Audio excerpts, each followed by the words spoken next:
Good evening, my fellow travelers on spaceship Earth. Well, good afternoon, Alfie. So, it is and I am Guy. I'm coming to you live from Applewood Station, where it is a body 23 degrees Celsius outside, although it cooled down significantly today. In the last 4 days, we've been pushing 40. And I don't like that. That does not make me happy. I got into my car a couple of days ago, and my car was reading 44.5 degrees Celsius. That is an illegal number,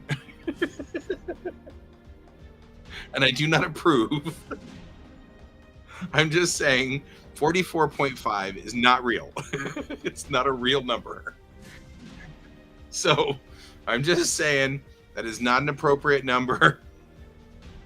And I was appalled. Appalled, I tell you. Appalled. You can't gripe, Alfie. It's not 40 down there now.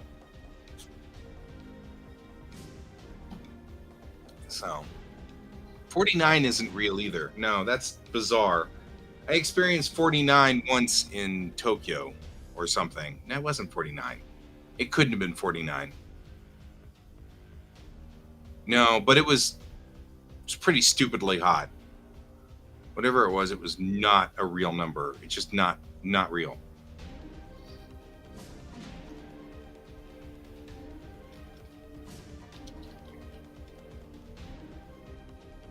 Yeah. Apparently, Death Valley gets to 52. That's where Death Valley gets. Just saying. Which is why it's called Death Valley. Makes some sense, I guess. So anyway, I'm just saying. Hey Brent, how you doing? You're on this side of the world where it's also hot. Alfie's at least in winter. You can keep cool somewhat. At least it's winter down there. Although all of Alfie's home is just getting hotter and hotter every year too. Just unreal. Not a real thing. It's -6. That's actually pretty cold. That's a respectable temperature. I'm good with that. I just was looking through photographs that I took from winter when it was here. So -6, I'm willing to think at -6 of maybe wearing a jacket. I'm just saying. I might wear a jacket at -6. So this is the thing. Colorado is a notoriously cooler place. And so I am much more acclimated for cold weather than I am hot weather. I would much rather it be -6 here than freaking 39, 38, whatever it was today. That was just unreal. I was like, no. And then it rained, and at least it rained, which helped us a whole lot. Because with the rain, at least that means that we were able to mitigate some of that. But boy, so brutal. So very brutal. Yep. Which doesn't surprise me. A lot of people are. Which makes sense. Like all of my friends in Tokyo, they're, when it got down into the -15, -17 here, I was like, okay, now we're at pretty good temperatures, and everybody's like, nope, count me out. Everybody in Japan, they're all like, nope, we're out. And I'm like, no, this is good. So that's totally reasonable. What we'll do is you and I will swap places, right? I'll just stay in your place during the winter, and you can stay up here. We'll just swap it out. Because -6 is just fine. I'm good with -6. Not good at the temperatures we're at now. Oh, man. Hope you're surviving over there, Brent.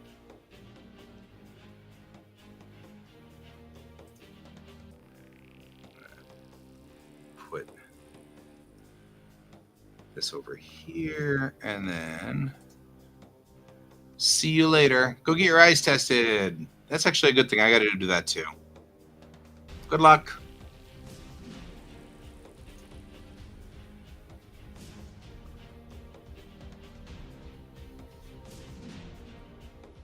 Alrighty, let's zoom ourselves in.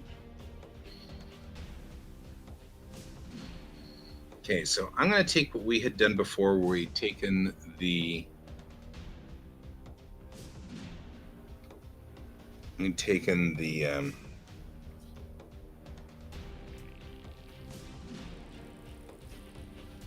plot of these things and done them. I've got a job on the line for Wednesday night for Ron. So it's coming up on Wednesday night. We'll do that Wednesday night. But I was doing pips here and thinking about that. And so that was kind of cool. And I don't have all of the information that I need yet. I don't have my plan set up yet for the thing I want to work with Ron. So, which I'm going to use. I'm going to try using the maquettes that come with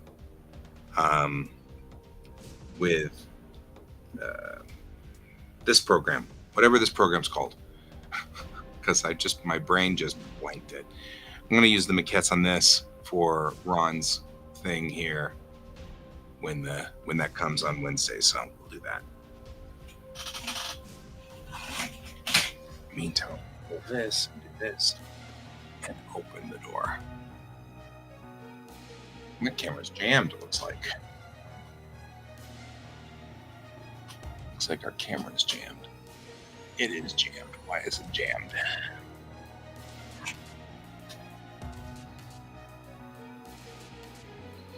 We don't know. That camera looks very jammed.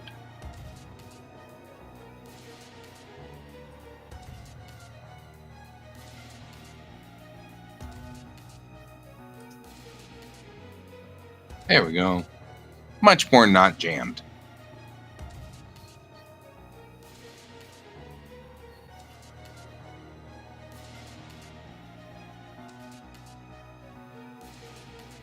There we go. Definitely not jammed anymore. Good.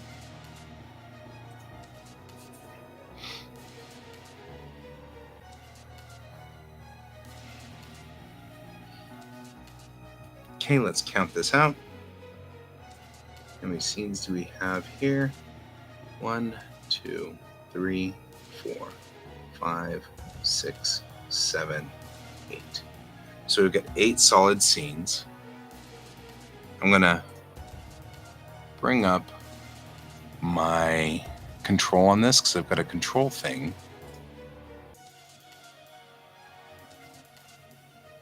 That's interesting. It's funny. One good thing that's come from AI is I don't feel so bad anymore about using maquettes. Because at least I'm not using AI. You know? And so that makes me feel a whole lot better. I know that sounds really weird, but it's true. I feel a whole lot better because I'm not using AI.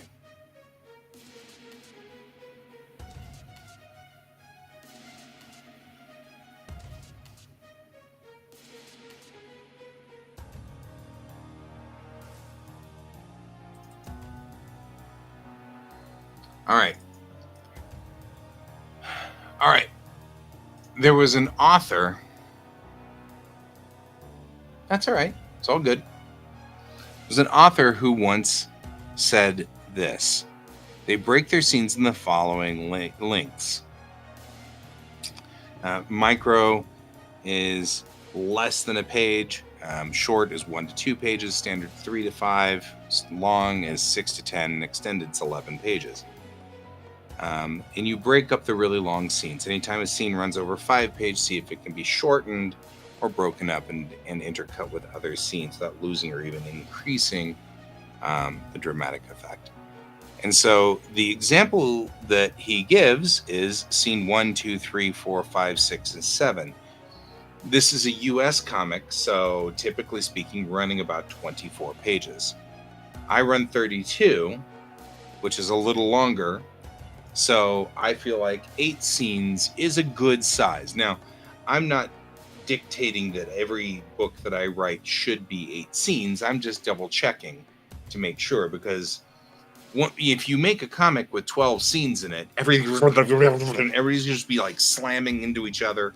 All of the words will be jammed in. I'll be putting 62 things in 62 bubbles in one panel, and it becomes chaotic.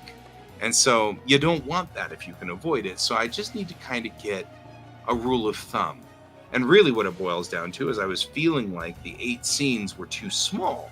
Like there weren't, that wasn't enough. I needed to add some more stuff in there to kind of, fill it up, make it work a little bit better. And actually the truth is, looking at this, it looks like 8 scenes seems to be pretty solid. So that's good. And this is an author that I was following at one point in time, and I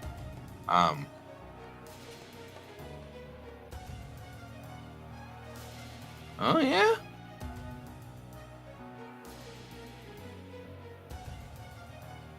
man, Starfleet Academy on the PC had a bunch of really cool cutscenes that were really fun.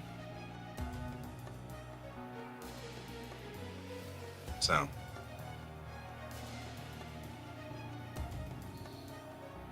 the long and the short of this is I'm going to break this up into 8 units, give or take.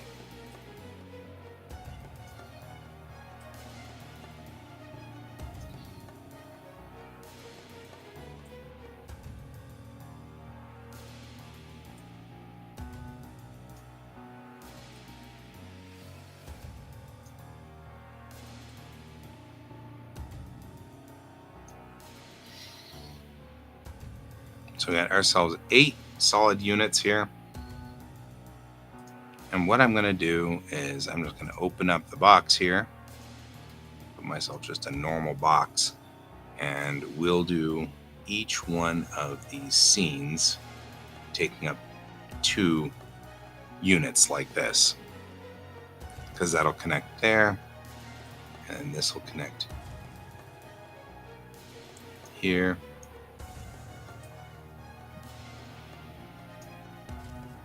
Right.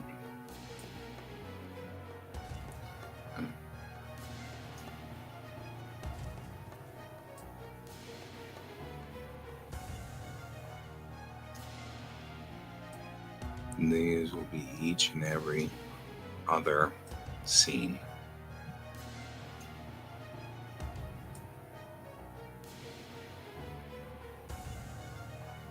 I feel like 8 scenes is perfectly reasonable. I love the Star Trek games.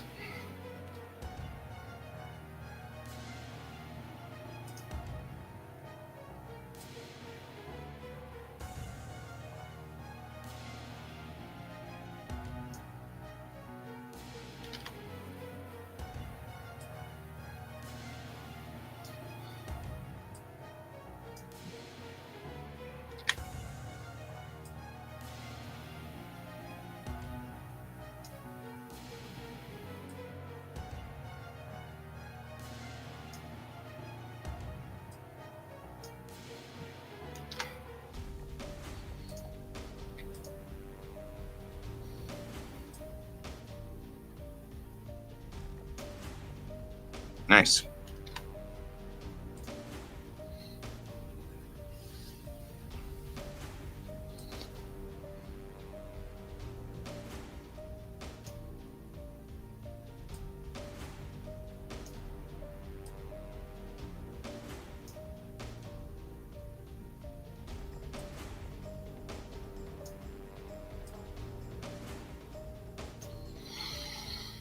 All right.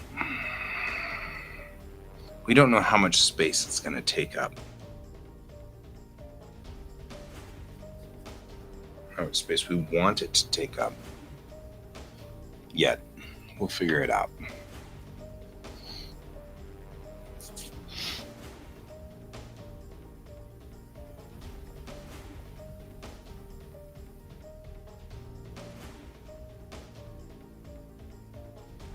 The good news is, if we're open enough, we have a small amount of time for Ma. And Ma is a Japanese manga concept that I love. And that's this character, which indicates middle or hold or a denouement. It's a notoriously useful thing where we can stop and hold on something if we need to. So, we don't have an 11-page thing in here, but we do have some pretty long ones. Anything where the characters chatter for a long time. So it's going to be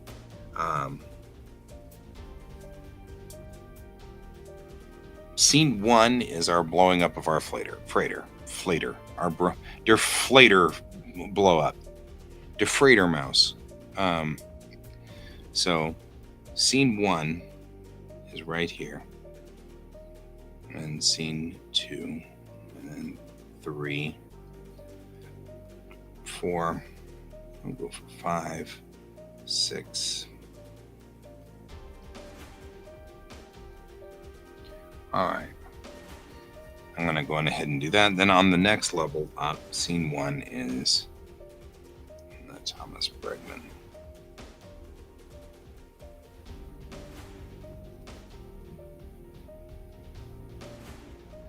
Right? And of course, this is close up. Here we go. Then scene 2 is Alex in sickbay.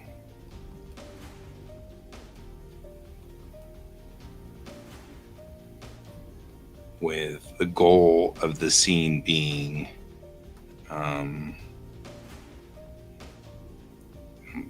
follow my lead, right? And then scene 3 is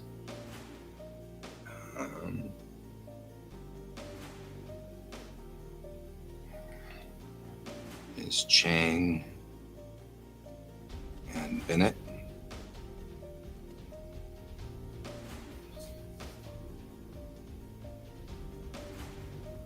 Which ends with the girl is awake. So this is our denouement, right? We've got to make sure that in the scene 3 is where we can put all of them talking. If you look at the 3 arc structure of manga, we've got to kind of have a big start, and then we roll out of that, and then we have our 5-page hold or whatever,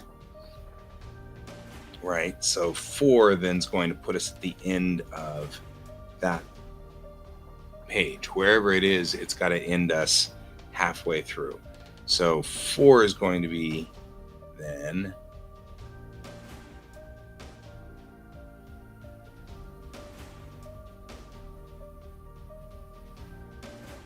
what was it? Now I'm like, what was my instructions again? So 1, 2, 3, 4.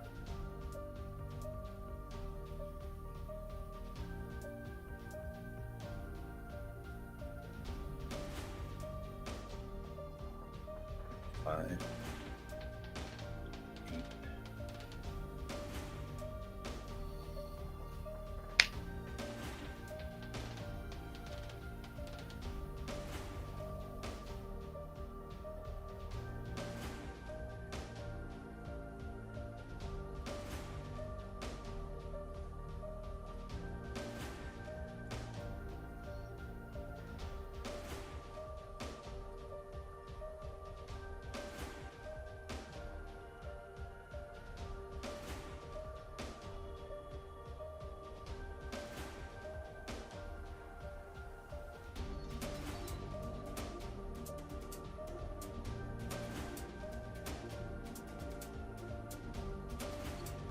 I'm going to flip these two because I feel like this Better Spec and Legend scene probably better serves as a nice way to end it there or hit the midpoint, because we were going to be at 16 pages for that scene. So I'm feeling kind of like this needs to be more of this Better Spec and Legend scene might be a better place to have them discuss sort of what's going on, and I might be able to end it on a relatively decent cliffhanger. Right, so let's get back onto here, onto this, grab our pen.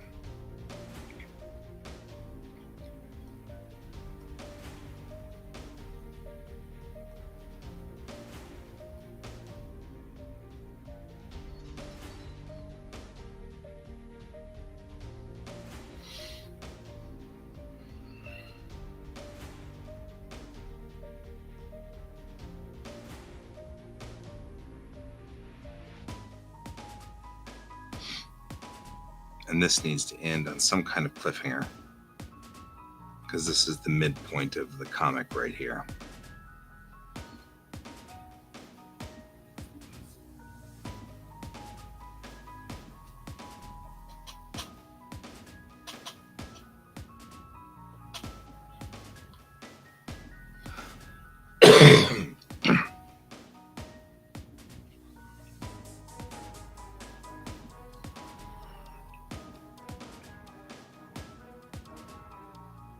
Kind of wondering whether we had...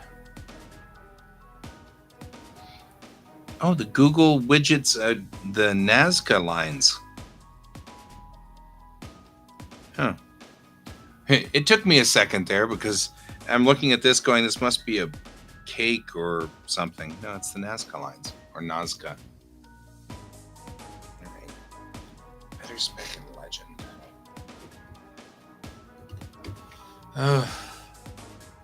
What were they doing? What causes them to do these things?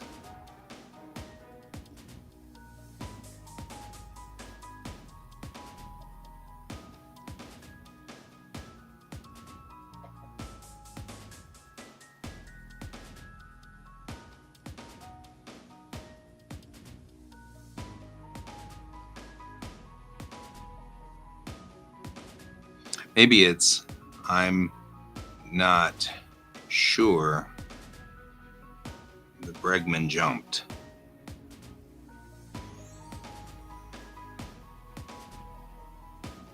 She might still be here.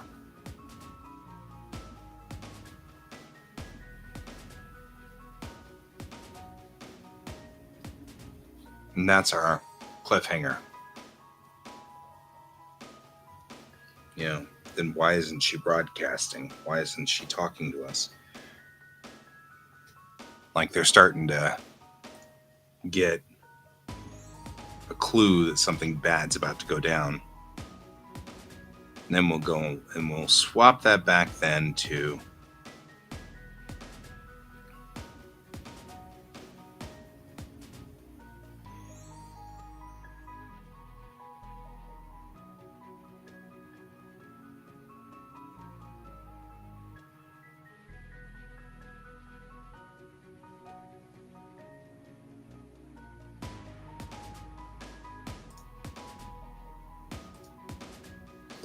and then we'll be over here where we have medical.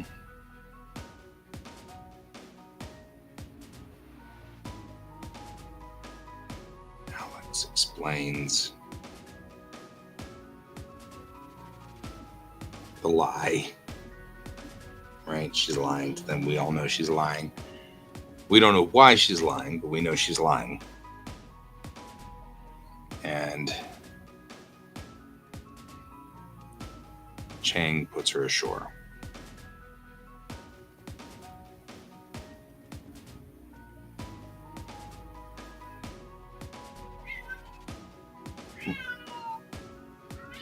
I'm still in here. I haven't gone anywhere. I know, but I haven't gone anywhere, you goofball. Weirdo. All right.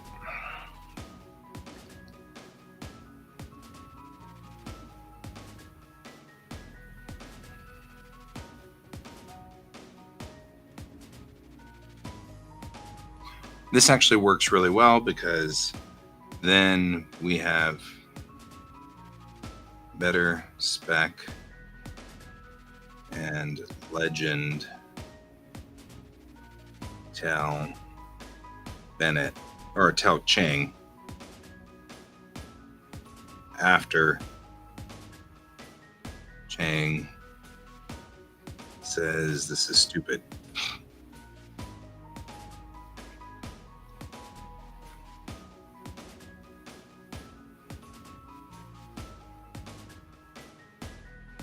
And to prepare for bed.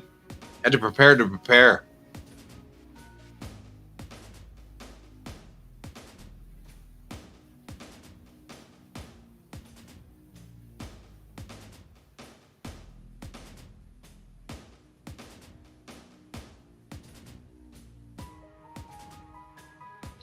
The pause here is, are you talking about SpaceX or are we talking about a service pack coming out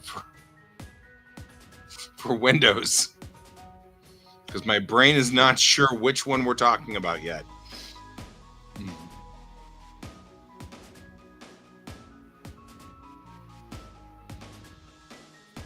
we're talking about SpaceX, we're on the load up for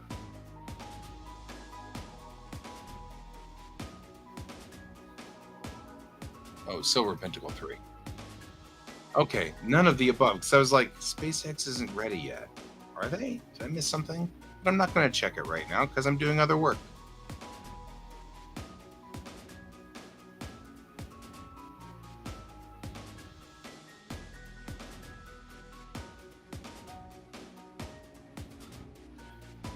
Anyway.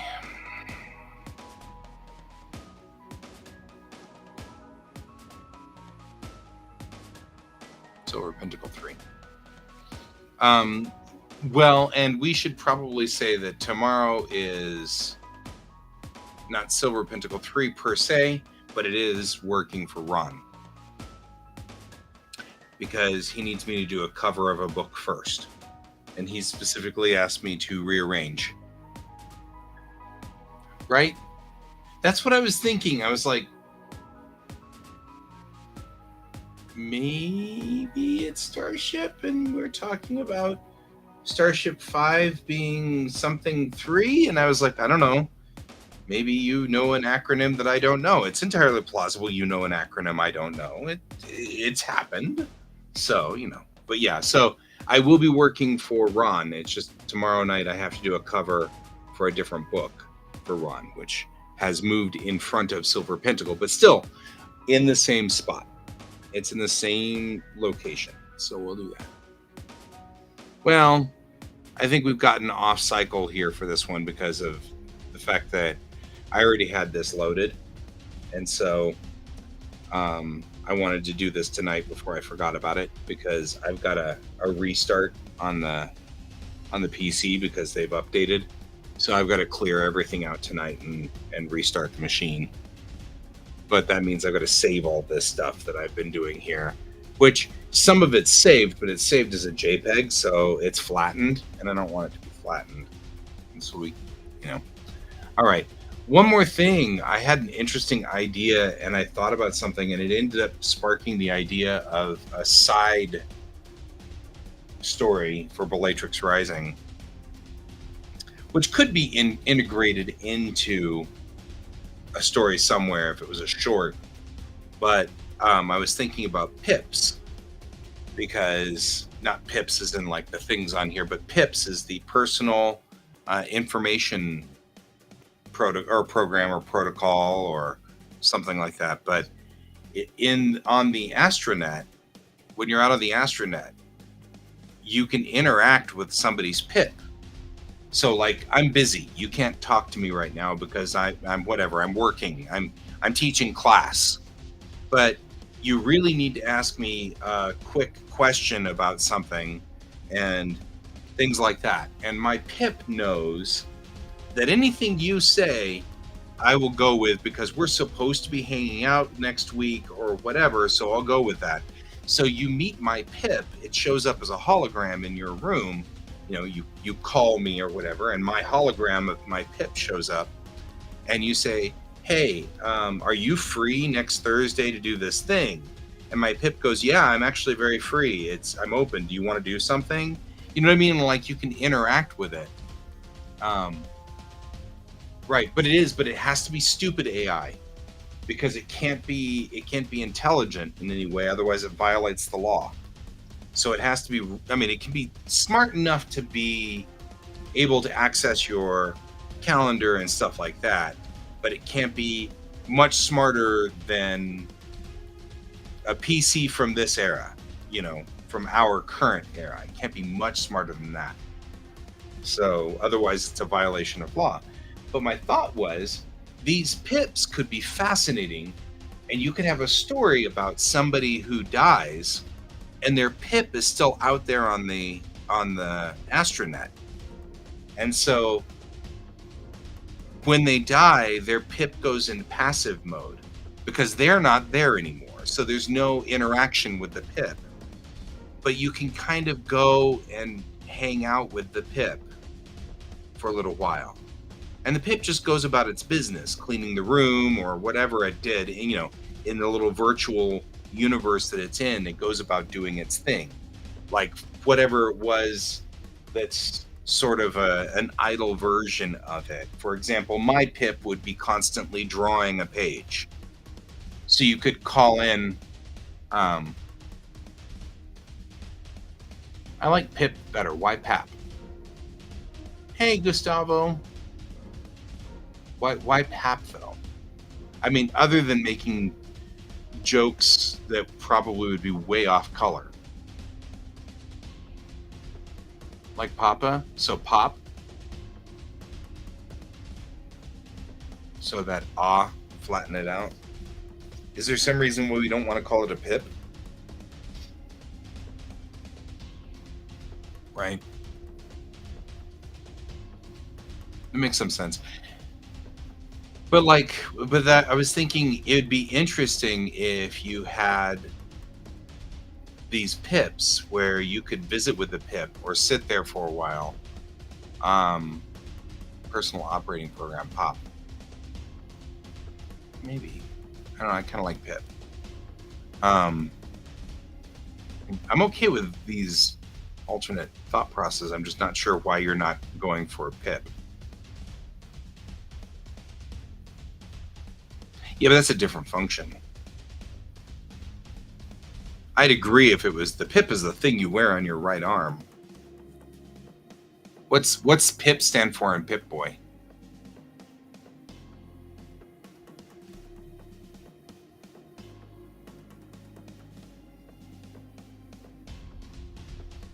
Because now I'm curious. Hmm. Because I'd say Papa is good, but you don't want to do Papa because then it sounds weird whenever you're talking about a girl, right? Because they'd be Mama. So I don't know. That seems strange. It could be something else. We could do like a PAX, PAX, you know, personal assistance exchange. Actually, I kind of like PAX.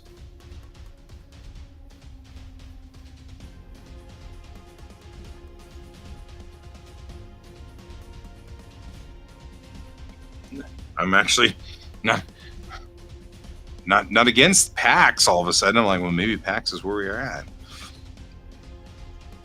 I'll bring up the card for it.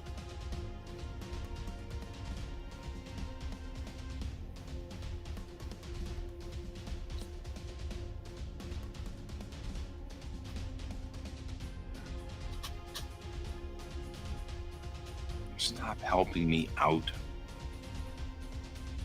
Okay, so it is kind of the same thing. Personal information processor, and I've got personal information protocol or portal.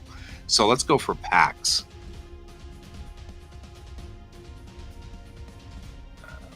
Personal assistant exchange.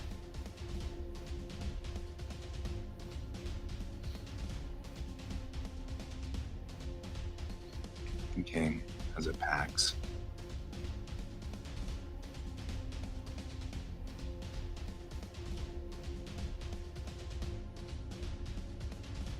Yeah, that's good. We'll go that for that. And then PAXs.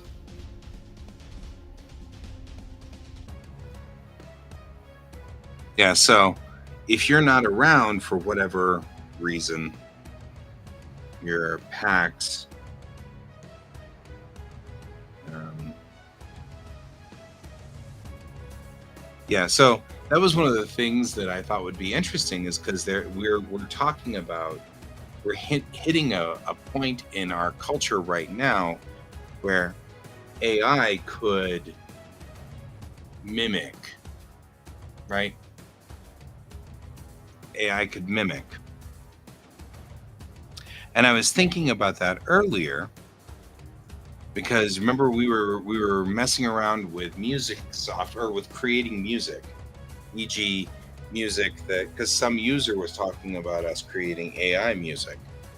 And I was curious and I wondered if you could make AI music not do music.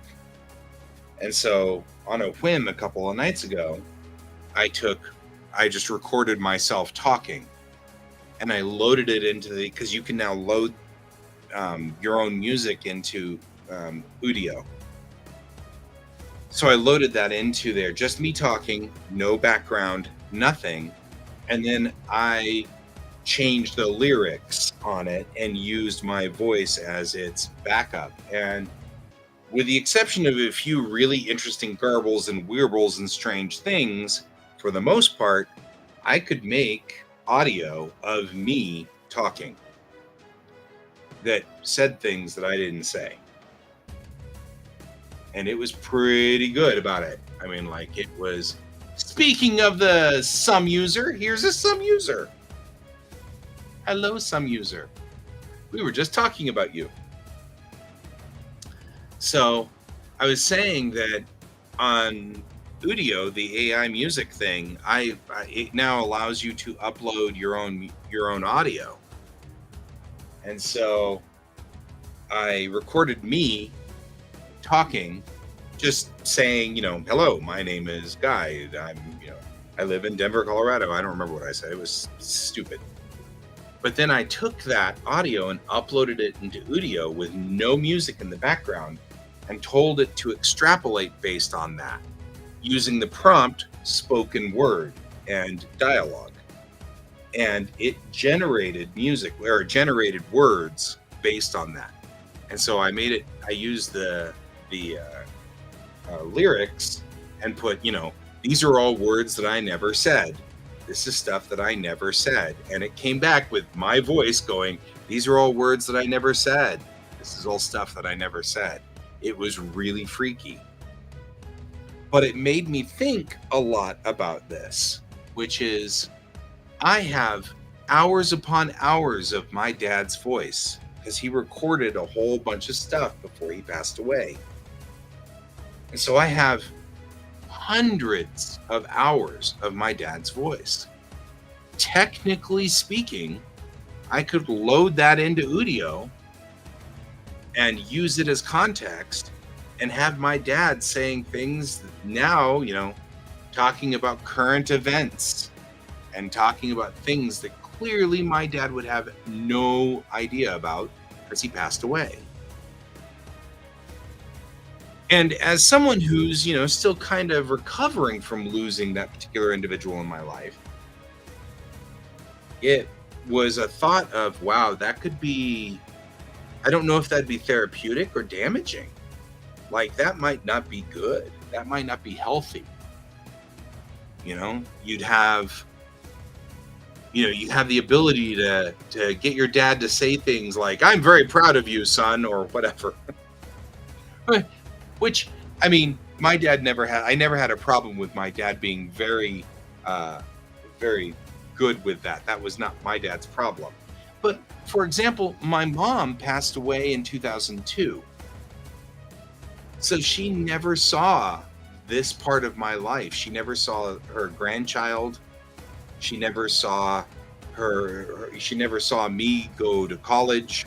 She never saw me not go to college and have to go to college again. She never saw all of those things. She never saw this aspect of my life at all. The last time my mom had impact with me at all, I was a 29-year-old kid still working, odd jobs, place to place, going from job to job and stuff like that, and hadn't really found a career yet. And so you think about that and how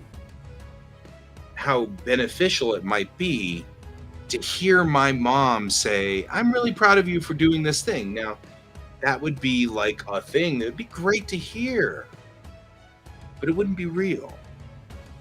And I thought, wow, that's a thought process. My mom was on the radio twice. So she actually went and they put her, she went to the local radio station. And so I literally have 2 hours of my mom talking at radio quality recording. So a recording that was high quality and super good quality and everything like that. I literally could make, and in fact, maybe I'll do that for the next Geek Tank you want to talk about scary, because my mom passed away in 2002. There is no way she would know anything that's gone on. So there's no way you could ever have my mother say something about, I don't know, the election between Biden and Trump. She didn't know who either one of those people were. She would never know that. Yeah, my mom was on the radio twice. She was she was a talent agent, and so she had a company here in Colorado where she found actors to go into the industry, and she managed actors. And so routinely she was called to the radio station to do, what do I do if I want to be an actor sort of things. And she would tell you what she needed to do. These are the things you needed to do and stuff like that. So she was on the radio twice, and I have those recordings, and I've already digitized them up and put them on my PC here. And so all I have to do is edit out the guy interviewing her, and I have 30 minutes of my mom talking at high quality, really high quality, and I could have her say anything.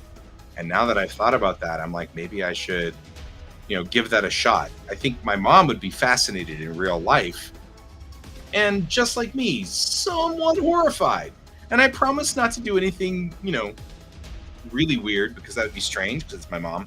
But yeah, now that I think about that, I was like, I'm like, that's kind of scary.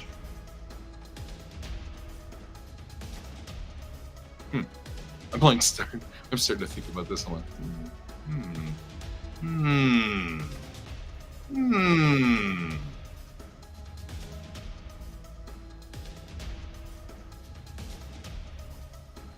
In fact, I'm humming enough that I think I might do just that. I need to disable one of my cameras temporarily so that I can load Audition. Unfortunately, Audition is a little heavy,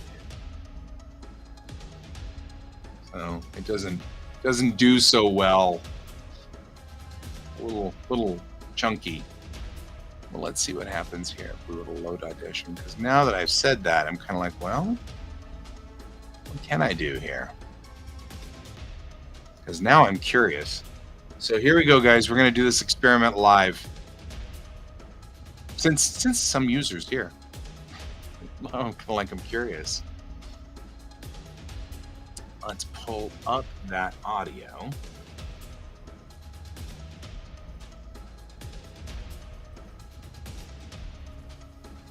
And see if I can find that audio. Where did I hide it from myself? I hid it somewhere. Why is it not in the spot that I thought it would be? It's not in that. It's over here. Yeah. We'll go over a little for this, because this is fascinating to me, and now I'm curious.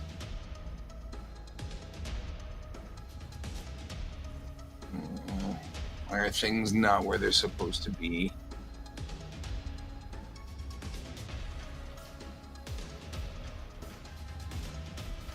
Oh, I could do that one.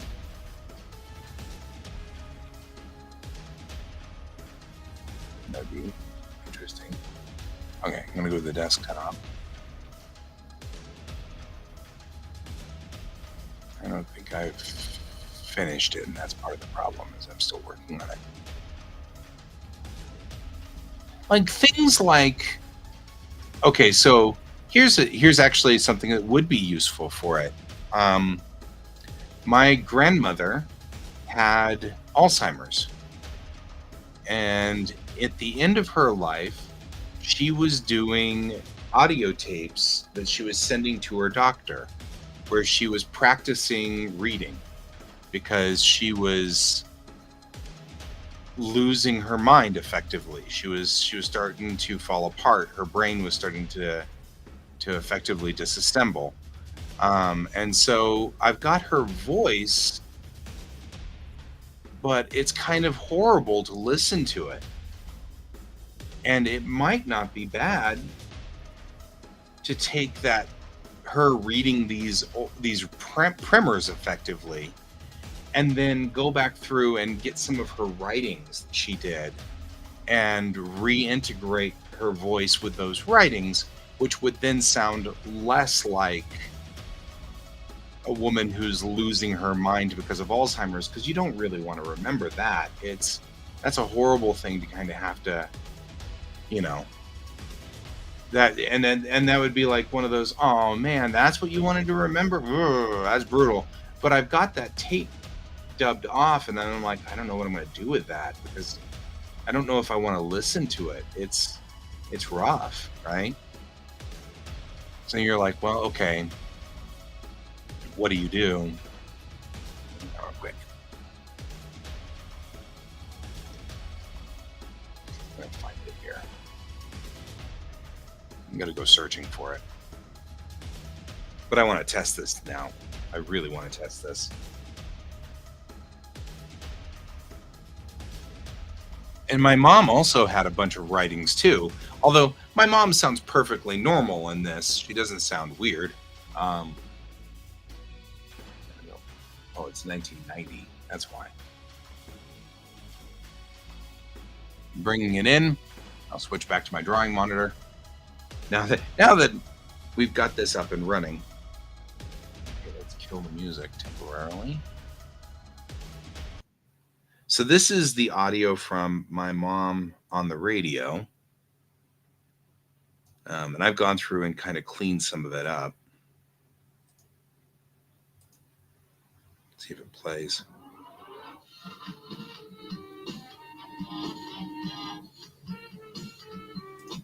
Is this part of it too? Temperatures inland expected to drop to around the mid to upper 20s. Reporting from the Sun Radio Network, I'm John Patch. Okay, so. Well, good evening and welcome into the Sun Radio Network. My name's Tim Greenwood. You're listening to Limelight, the entertainment show on your favorite radio station. 7 minutes past the hour, and we got a great Sunday night lined up for you. 2 hours from now, Stephen Berman, stage director and okay, it froze. Of ethics in art and entertainment. 1 hour from now, Rita Moreno, star of stage, screen, film, and of course, recording. And right now, I'd like you to join me in welcoming Donna Davis, the producer, the production manager, the personal manager, the talent agent, and now the writer, Miss Davis. Good evening. Hi. There we go. Yeah. So there we go. We've got. Hi, Tim. How are you doing? Doing good, Donna. So she was on the phone here. To you. Boy, that sounds like a Renaissance woman if I've ever heard it. She does everything. I don't know if you guys can hear this or not. The jack of all trades and et cetera, et cetera. Well, I don't know. The more people that I have spoken with on Limelight in the entertainment industry, the more that I find that if you... So apparently my mom called in for this show, so she was at home at that point. You are talented, you are multi-talented. I think that's true. I think it's almost a necessity. And the more you can learn about the industry as a whole, the better you are at any given point. There was an an interview I had read with Jack Nicholson, who said that one of the reasons he was a successful actor was that the first thing he did was learn what the director was up against. Yes, yes, it makes a big difference. I think that if you're on one side of the camera and you know at least a little bit about what happens on the other side, it makes everything that you do show up that much better. Yeah, so there we go. And this is, and of course, it's kind of funny because it's my mom's professional voice. And so she sounds, like she always did whenever she was on the phone. She sounds professional, super, super professional, which cracks me up because this isn't the mom I knew. If you are talented, you are multiple. So let's put it back here. Let's just take a snippet. 1 hour from now, Rita Moreno, star of stage, Rita screen, Moreno. film, and, of course, recording. And right now, I'd like you to join me in welcoming Ms. Donna Davis, the producer, the production manager, the personal manager, the talent agent, and now the writer, Ms. Davis. Good evening. All right, so we'll start here, and I'll just chop everything here forward. We'll just cut out temporarily. And then I probably shouldn't save this as, and then we'll put this somewhere else. Because I don't want to risk damaging this. We'll put it out on my desktop.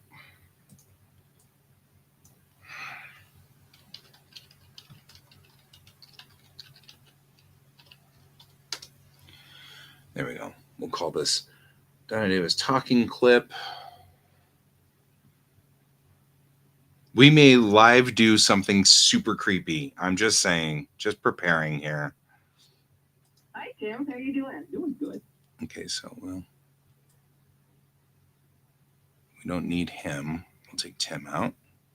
Donna, happy Sunday. Well, We'll cut that out too, right there.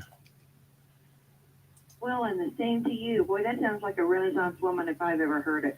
Just because she does everything.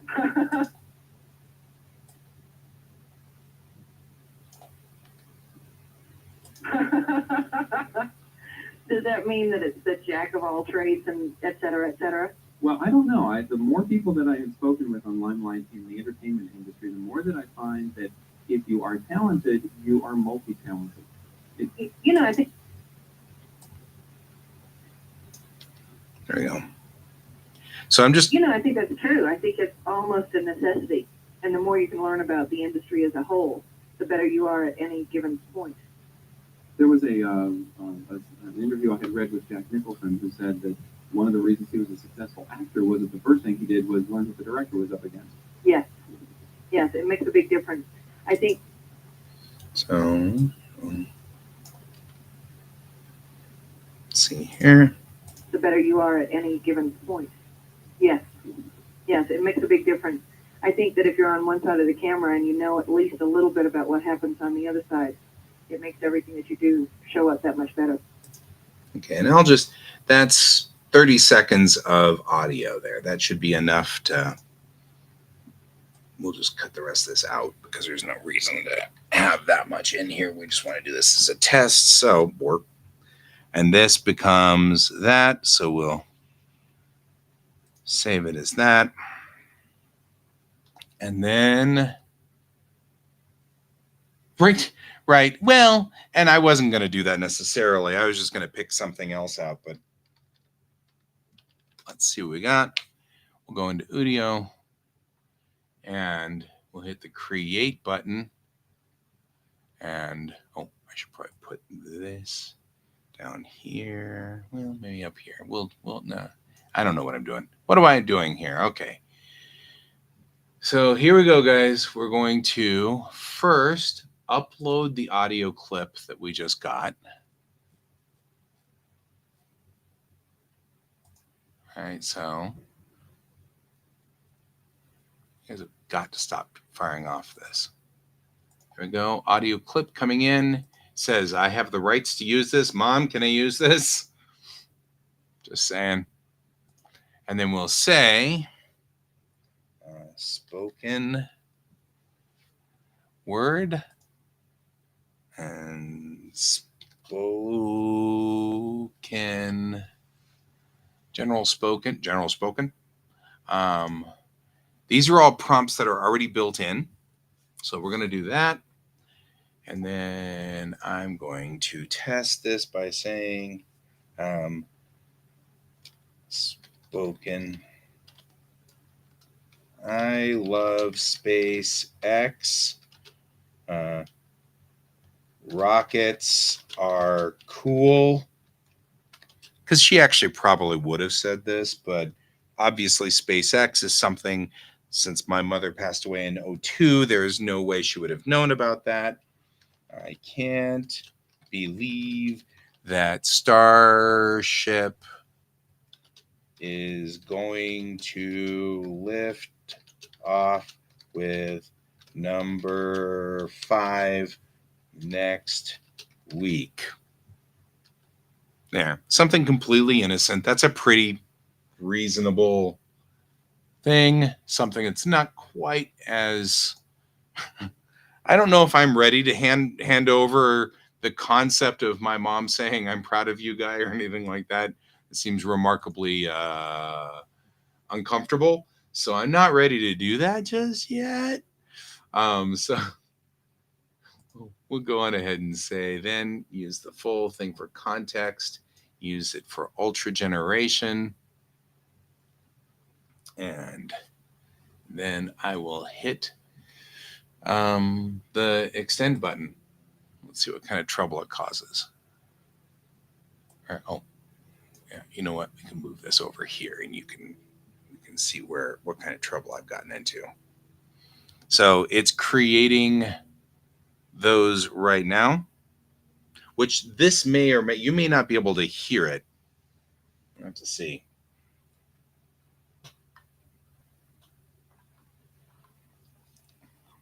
I am curious.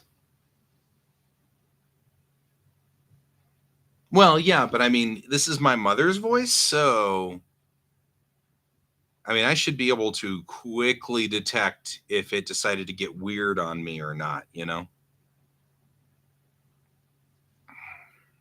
In theory, I mean, I guess. I don't know.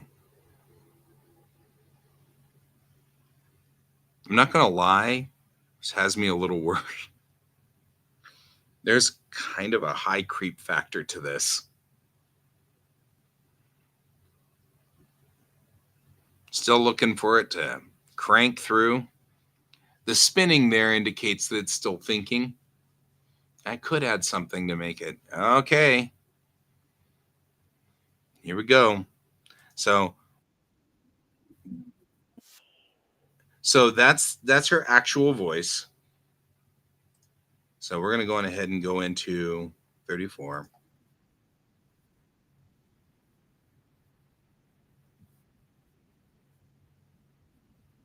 Okay, so it hallucinated.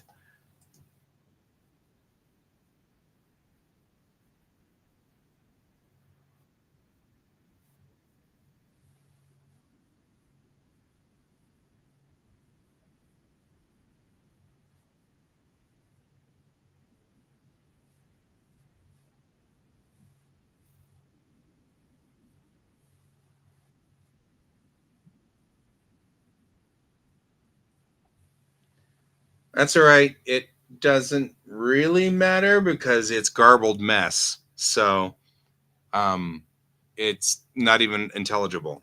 So let's try the second.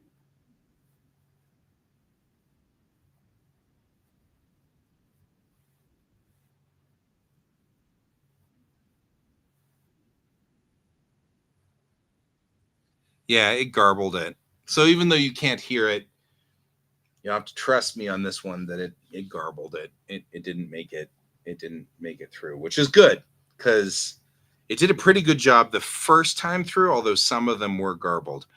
While I have it run through it again, I'm gonna actually let's find something else.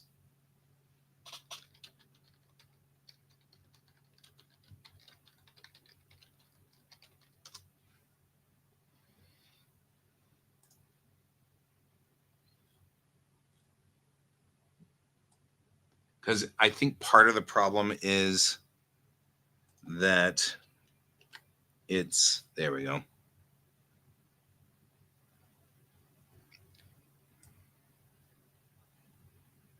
This is one sentence, people.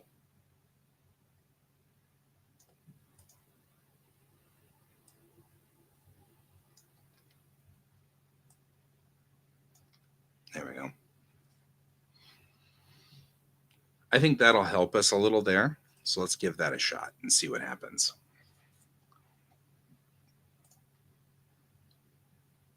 Sort of. I'm going to rig through and see if I can't connect up the audio out with the audio in of the board. Here's my patch.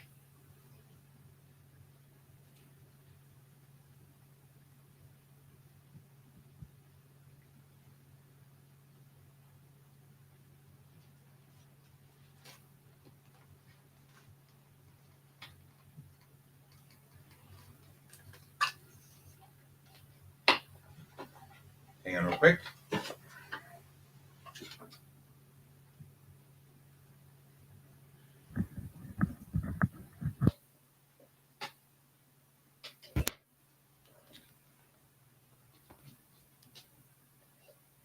Patch the system into the board. That should help a little. We may be able to hear it. We may not. Want to see. Sounded kind of like my mom's voice. A little bit. Let's give it another run. I did notice that often when you should be able to hear this a little bit better through the board now, hopefully. So here we go. We'll see whether this, I'm actually going to switch over to here to make sure that when I hit go,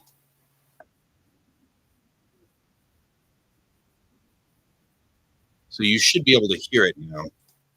I don't know if you can hear that or not. Were you able to hear that part? Sometimes it comes through the board all right, and sometimes it doesn't. I can patch it into my soundboard. I don't know if you heard that or not. Hey there, Jackson. Still nothing, huh? I think somewhere along the line, OBS decides to block it.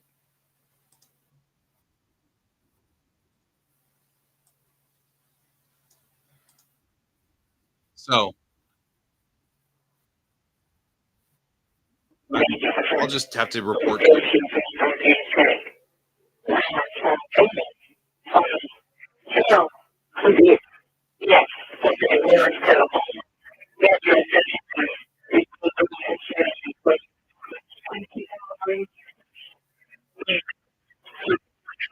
Yeah, it doesn't sound like it.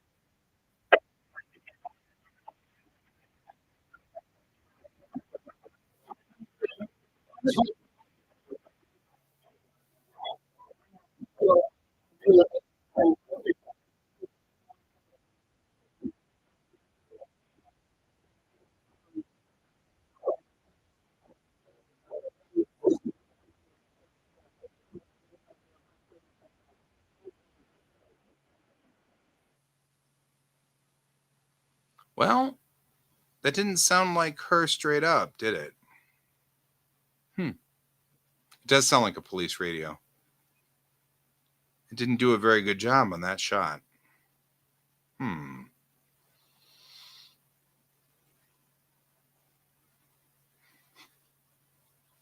Oh, Jackson, we are doing horrible things.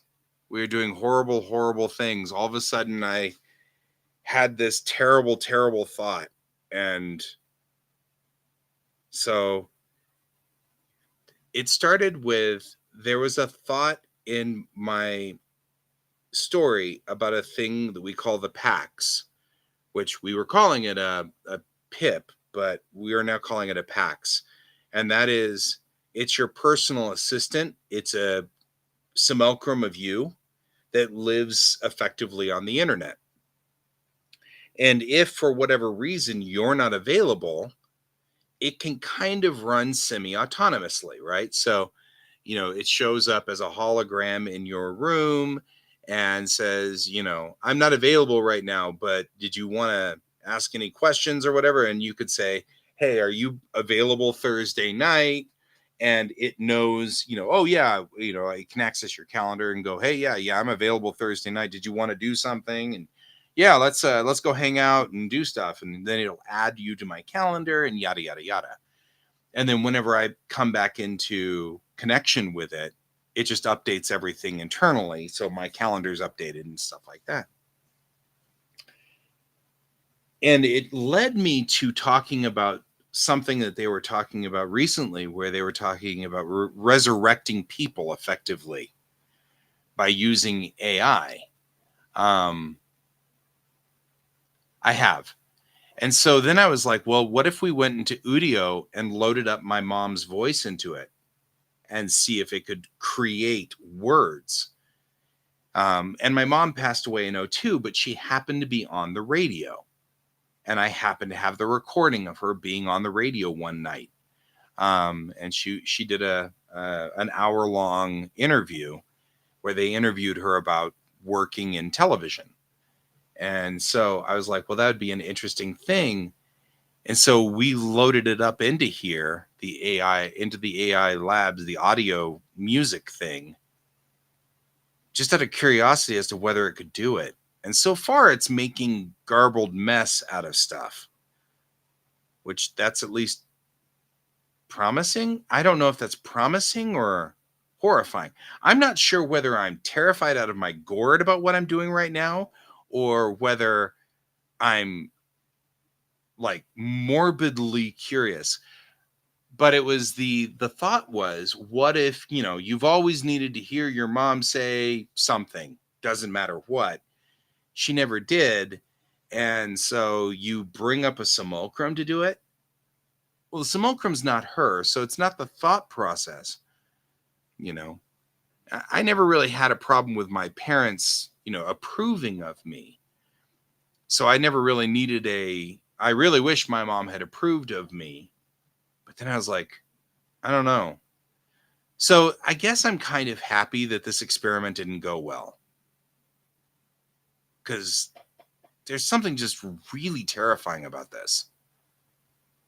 And it, like, fundamentally potentially disturbing. However, some users right. There are other AI companies out there that are getting better and better and better. Now, see, now some users like, somebody's already thought of this.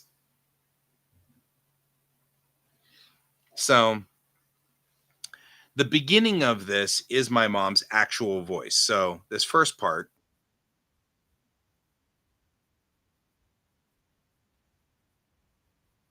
This is really my mom.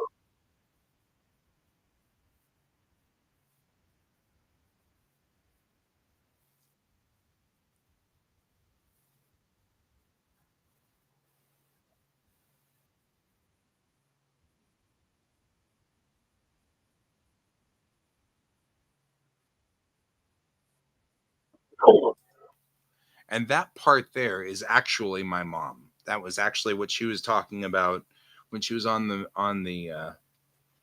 show back in 1990.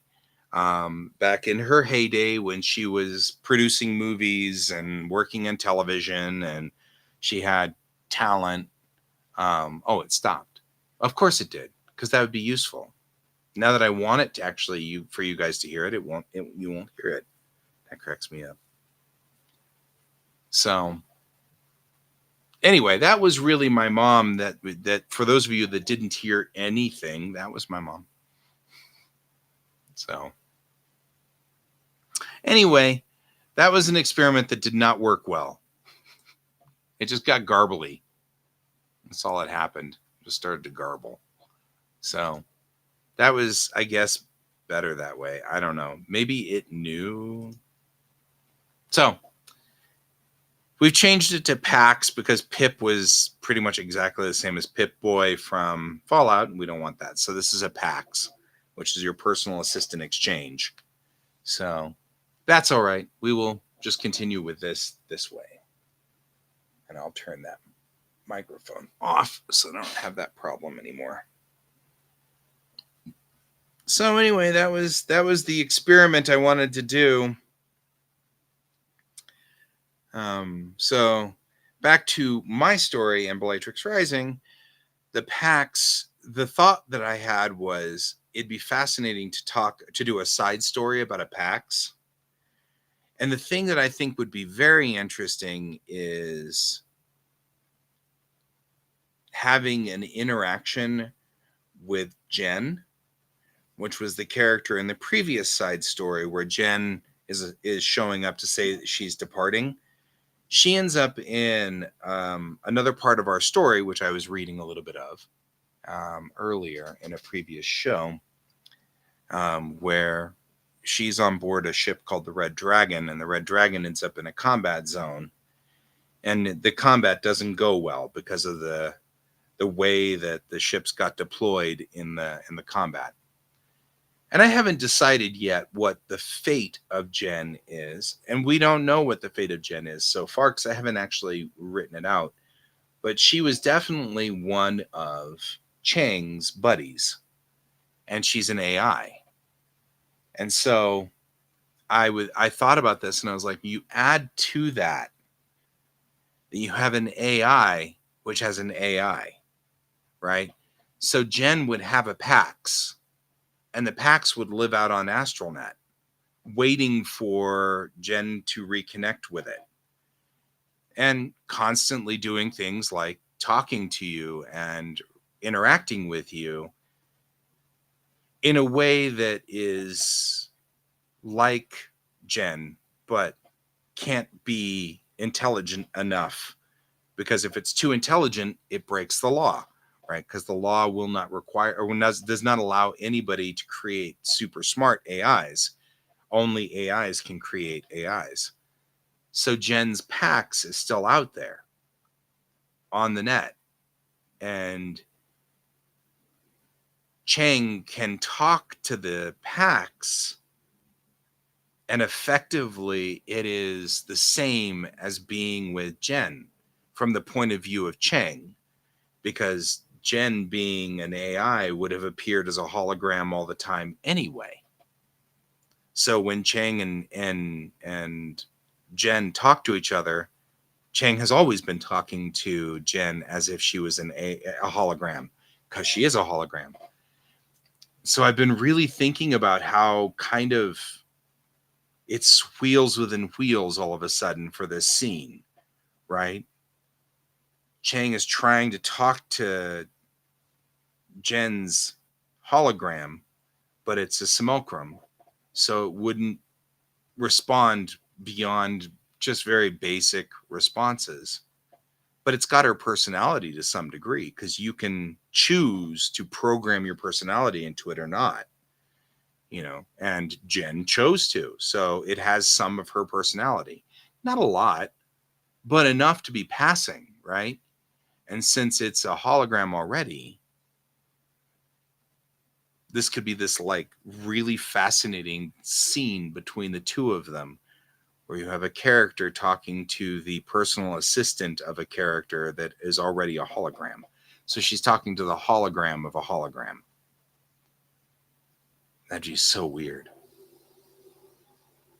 Like, I'd feel like maybe there would be like weird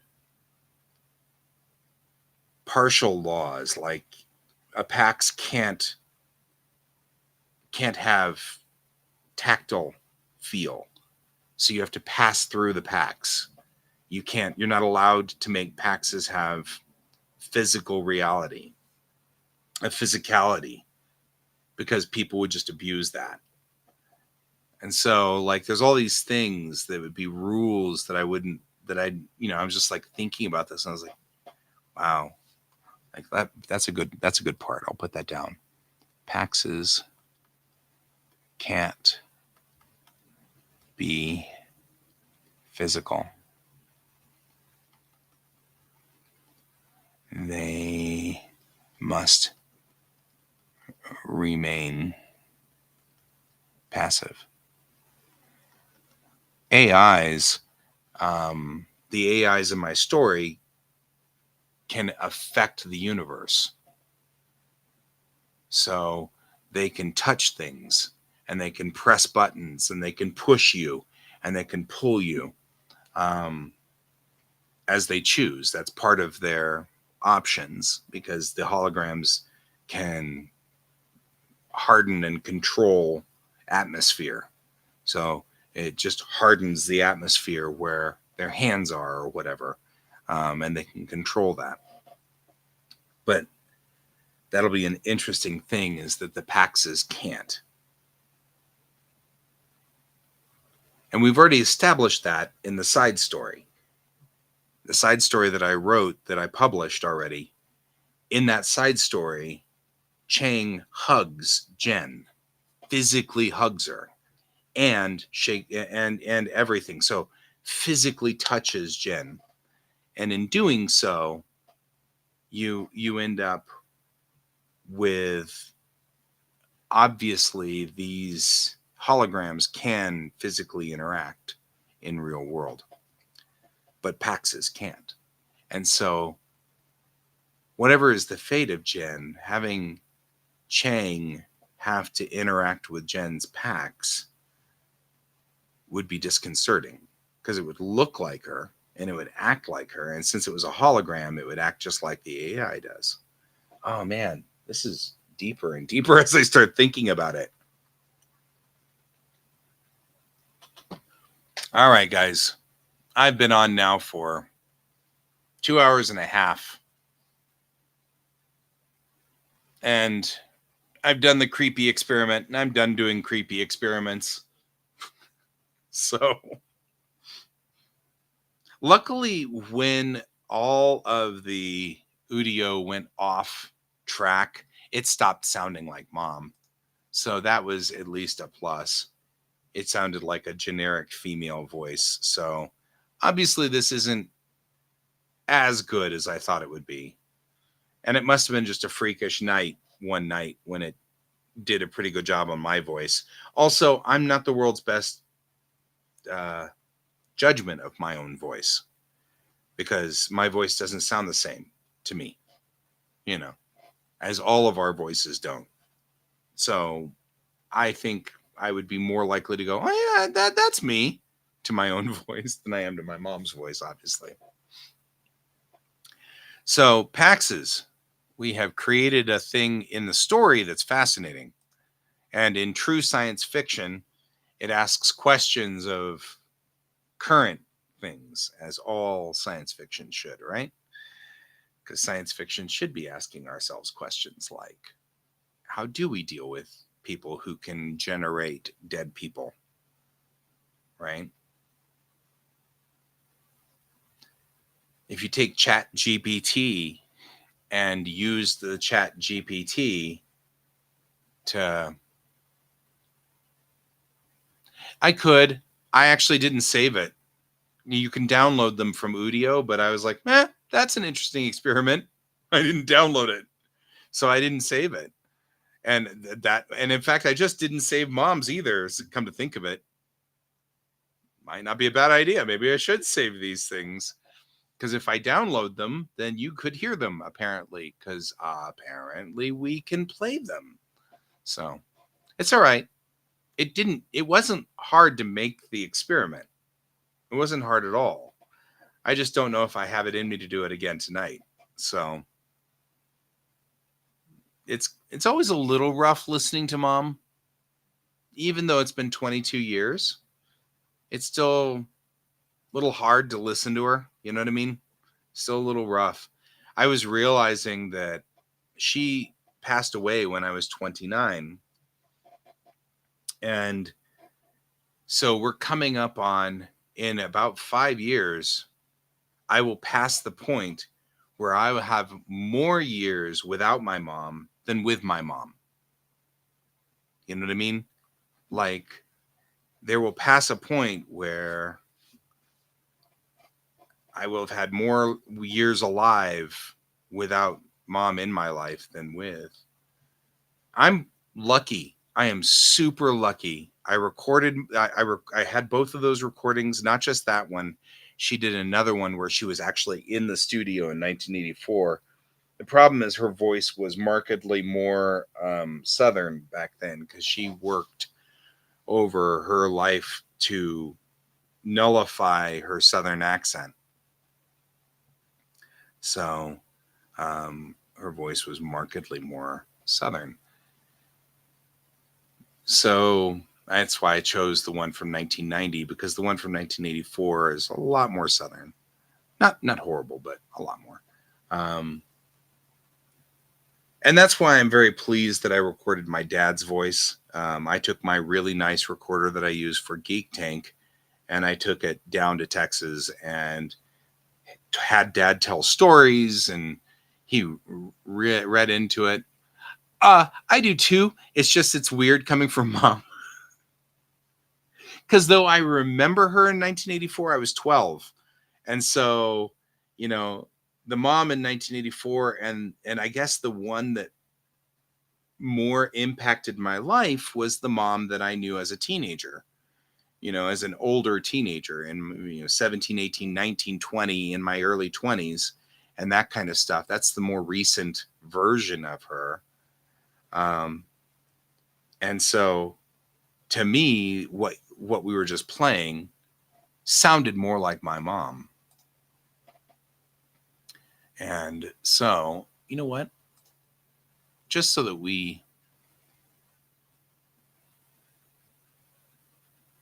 did you guys hear it when it was playing out on from Adobe Audition? Did you hear it from here?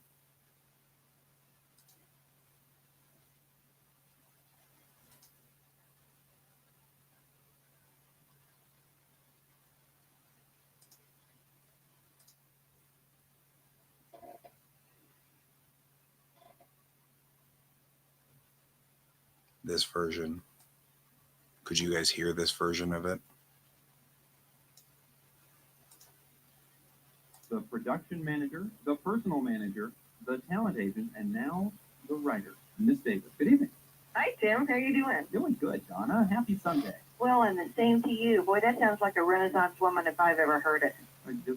She does everything. Does that mean that it's the jack of all trades and et cetera, et cetera? Well, I don't know. The more people that I've spoken with on Limelight in the entertainment industry, the more that I find that if you are talented, you are multi-talented. I think that's true. I think it's almost a necessity. And the more you can learn about the industry as a whole, the better you are at any given point. There was an interview I had read with Jack Nicholson who said that one of the reasons he was a successful actor was that the first thing he did was learn what the director was up against. Yes. Yes, it makes a big difference. I think that if you're on one side of the camera and you know at least a little bit about what happens on the other side, it makes everything that you do show up that much better. And you don't make it difficult for the other coworkers, and they're going to want to work with you again. Right.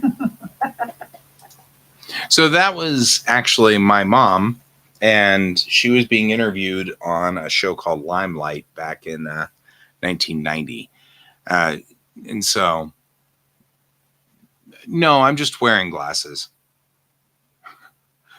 So I am nearsighted, and I can see this monitor very well, but this monitor is a harder monitor to see, and I can't read things up here sometimes. And since I was putting audio on this monitor up here, I wanted to read what it was saying. Usually, like, I've got it turned up enough that I can still kind of read and guess what's going on up there pretty well. But since I wanted to read what you guys were saying, I put my glasses on. That's all. These are the same glasses I've had for a couple of years now. So, but I appreciate it. I think I look lovely with my glasses.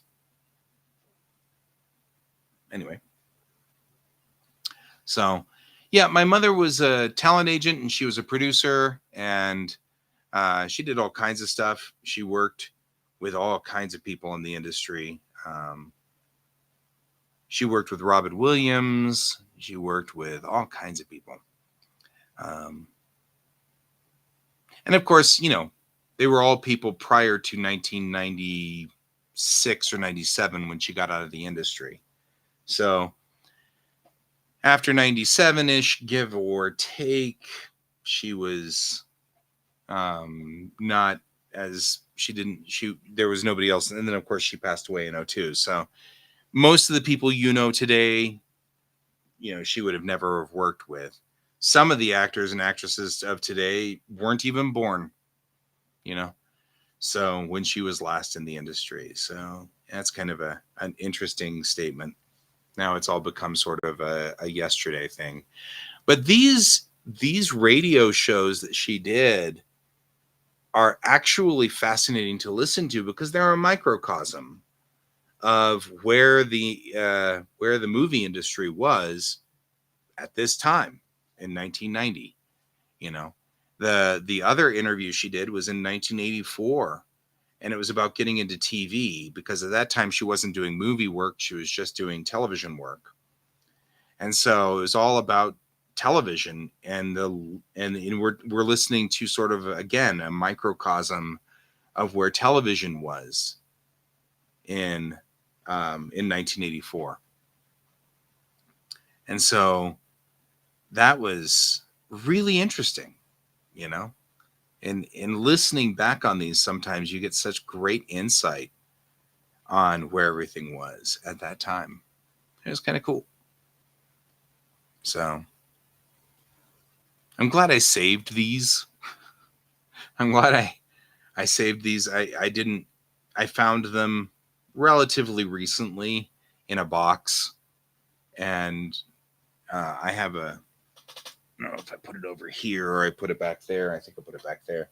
I have what looks like a Walkman. Looks like a Sony, just a normal Walkman. I think it lives back here for transfer purposes. But it just looks like a normal everyday Walkman. It just has a USB cord cable on it, which is kind of cool. Looks like your average everyday. I know I had it right here. I don't know where it went. So it's probably in my, because it can't go that far. I need to connect it to this thing. But yeah, so I recorded this off, and that was cool. It's always a little bit sad listening to Mom's voice, you know? Yeah, exactly. I don't know if I can get a hold of Tim Greenwood anymore. Tim was actually one of Mom's buddies, and it was his show, and he put her on the show. I actually had no idea that he put her on his show until I found this tape in her stuff. So I didn't even know about this interview because in 1990 I was in high school and my biggest concerns were girlfriends. And so I wasn't thinking about what Mom was doing. So here's Mom doing her own thing out there, doing her own life and living her own world, you know. Never really even thought of it. So I find that fascinating too. I find that a lot of this fascinating. So anyway, so that's me, and that's where we are. And I really probably should go to bed because I'm working this week. So I'll be at work tomorrow, and I'll be at work the next day, and I'll be at work the next day, and the next day, and the next day. And it never stops. It never stops, people. I'm constantly working. I went to Japan in 06 through 09. So it was actually one of those things. So this is again, Mom never knew I went to Japan. So you're welcome. We got a little bit of a delay. I'm still willing to, chat for a minute or two, but I should stand down here. So should Jackson, because Jackson's it's another hour later for them. So, just saying. Anyway, we all should go to bed. So, but yeah, she never knew I went to Japan. She never knew, I went back to college. She never knew any of that. You're doing freelance. So anyway, that's one of those things that is kind of sad. It would have been, I think my mom would have loved to have heard my observations of Japan. She would have loved to have, what happened? How did it go? What did you think? What was your thought of the people? My mom was one of those people who she loved things that were different. Instead of being scared of things that were different, like a lot of people, my mom was really a big fan. If you were different, she wanted to know everything. She wanted to know all about your world. She wanted to know everything that you did, all the things, your culture. She wanted to know all that stuff. And I think that she's the reason she instilled that into me, you know. And she's also the person who really instilled that all of us are people. It doesn't matter where you are. We're all people. And even though we all have different things, it's kind of like wearing different clothes. Oh, that's a great shirt you're wearing. Doesn't change the fact that you're still a person, but it is a cool shirt. Tell me all about your shirt, sort of thing. So I think Mom would have loved hearing about my experience in Japan. And I really feel bad that, or not bad, I really feel sad that that's not something I could share with her. I also think she would have absolutely adored her grandchild. So that's another one of those sad moments of, aw, life throws things at you and there's not much you can do, So, yep, she did good values. I think that's an important thing. Really, really pushed the people are people. And it doesn't matter what color skin they have or what country they're from or, whether they're male or female or any of those things. We're all the same thing. We're all a human being. And that was a big deal with her. And definitely appreciate that. Of all of the things that were passed on to me, that's the one I really appreciate the most. Because I just pick up friends from all over the place because we're all the same. We're all the same. All right. On that good note from Donna Davis and her world as she had it when she was here on this earth, I'm going to move on to the next transition and go to bed, as should you, Jackson, looking pointedly at Jackson and being friendly about this. Although I know you well, you'll still be working and you'll be fine. But still, don't run yourself into the ground, friend. Make sure you take care of you. So you take care of you. And same with you, some user, take care of you. Make sure you're taking care of yourself. I know you're in daytime over there. But still, you're at early morning for you. I appreciate you being here this early in the morning. I hope you have a wonderful day. And I'll head on out and I will see you all tomorrow night for me. And I'll try to get back onto the day run at some point here, some user.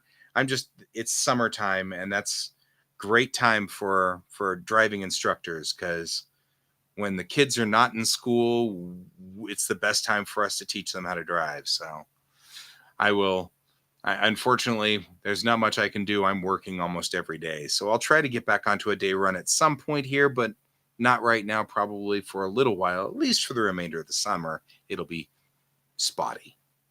But either way, I will see you all later. And of course, as always, I hope you all have a wonderful day and evening and keep your eyes on the stars. Good night.